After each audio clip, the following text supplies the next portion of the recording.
안녕하세요. 책 읽어주는 아빠입니다.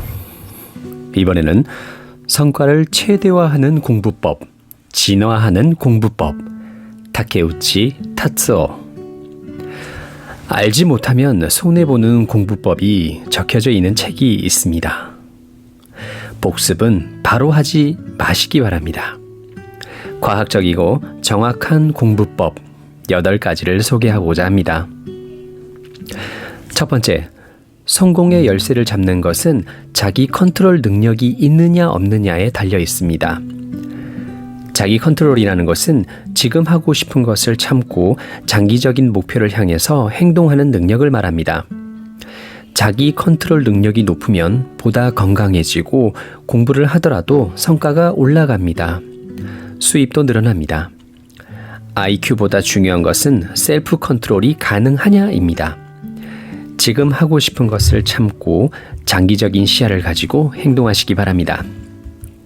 두 번째, 하고자 하는 마음의 구조. 하고자 하는 마음이 있으면 일에 있어서도 성과가 나옵니다. 하고자 하는 마음을 일으키는 방법은 2가지가 있습니다. 외발적 동기부여와 내발적 동기부여입니다. 외발적 동기부여란 외부에서 주어지는 성과와 보수를 목적으로 하고자 하는 마음을 가지는 방법입니다. 내발적 동기부여란 자기 자신의 호기심이나 향상심을 바탕으로 하고자 하는 마음을 가지는 방법입니다. 하지만 2가지 방법론은 명확하게 나올 수는 없습니다. 가장 빨리 하고자 하는 마음을 일으키려면 먼저 외발적 동기부여를 추천합니다. 부자가 되고 싶다, 인기를 얻고 싶다, 보수를 목적으로 열심히 하는 것입니다. 하지만 계속해서 할 수 없습니다. 중간 타이밍에 하고 싶으니까 한다, 성장하고 싶으니까 한다, 배우고 싶으니까 한다는 호기심, 향상심으로 하고자 하는 마음이 바뀌어야 합니다. 세 번째, 집중 학습의 한계. 공부는 쓸모없이 너무 많이 하는 것도 안 좋습니다. 공부를 해서 결과를 내기 위해서는 복습을 하는 것이 중요합니다. 그럼 어떻게 복습을 하면 될까요? 집중 학습은 좋지 않습니다. 즉, 배운 후에 바로 복습을 하는 것은 좋지 않다는 겁니다. 분산 효과를 알아야 합니다. 집중 학습보다는 분산 효과로 배우는 것이 기억에 남습니다. 분산 학습이란 학습한 내용을 간격을 두고 복습을 반복하는 방법입니다. 네 번째, 복습의 타이밍은 1대4 법칙으로 하시기 바랍니다. 학습에서부터 복습까지가 1, 복습으로부터 테스트까지가 4입니다. 예를 들어 복습을 하고 시험까지의 시간이 35일이라고 한다면 학습하고 10일 후에 복습이 가장 효과적이라는 겁니다. 하지만 타이밍을 놓쳐도 괜찮습니다. 20일 후에 복습을 해도 높은 점수를 받을 수 있다는 것이 확인되었습니다. 여기서 전달하고 싶은 내용은 집중 학습이 아니라 확실하게 시간의 감각을 둔다는 겁니다. 동영상의 경우에도 연속해서 보는 것보다 간격을 두고 다시 본다면 확실하게 기억에 남습니다. 5번째, 최대의 효과를 얻을 수 있는 학습법, 테스트 효과. 최단으로 최대의 효과를 얻을 수 있는 학습법입니다. 테스트를 받는 것만으로도 학습 능력이 향상됩니다.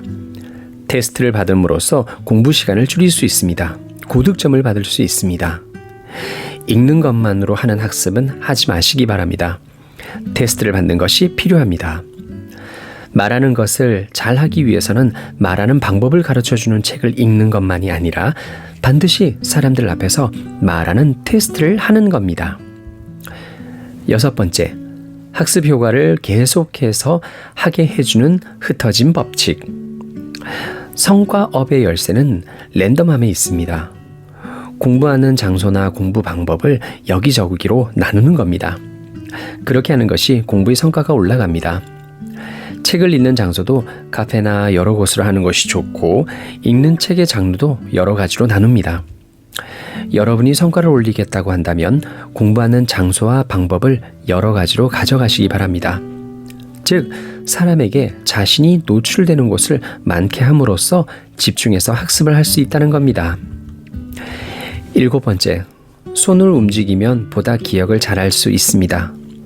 적어서 학습하는 방법은 여러 가지 배움에서 유효합니다. 적는 능력이 향상되면 읽는 능력도 동시에 향상됩니다. 노트를 사용하는 공부법, 테스트 형식의 공부법, 참고서를 읽기만 하는 공부법에서 가장 좋은 방법은 노트를 사용하면서 테스트 형식의 공부법을 택하는 것입니다. 노트의 방법도 그대로 옮기는 형식으로는 충분하지 않습니다. 자신이 조사한 내용을 추가해서 적거나 자신의 말을 정리해 보는 겁니다. 노트의 사용 방법은 추가해서 기입하거나 부분적으로 감춰서 생각나게 하는 테스트를 하는 겁니다. 8번째, 기한은 자기 자신이 정하는 것이 효과적입니다. 어떤 것이라도 최종 기한이라는 것이 있습니다.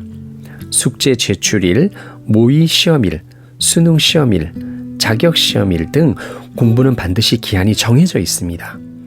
그럼에도 불구하고 나중에 하면 된다고 생각하고 일정을 뒤로 미루는 겁니다. 예를 들어 상사에게 기한을 정해받는 것이 아니라 자기 자신이 기한을 정하는 방법이 공부도 재미있어집니다.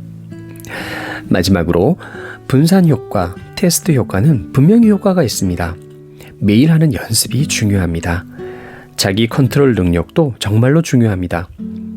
셀프 컨트롤 능력을 향상시키는 것이 가장 중요합니다. 정확한 공부법을 익힌다면 반드시 배움은 성과로 바뀝니다. 재미있게 배우고 배움을 성과로 바꾸시기 바랍니다. 감사합니다.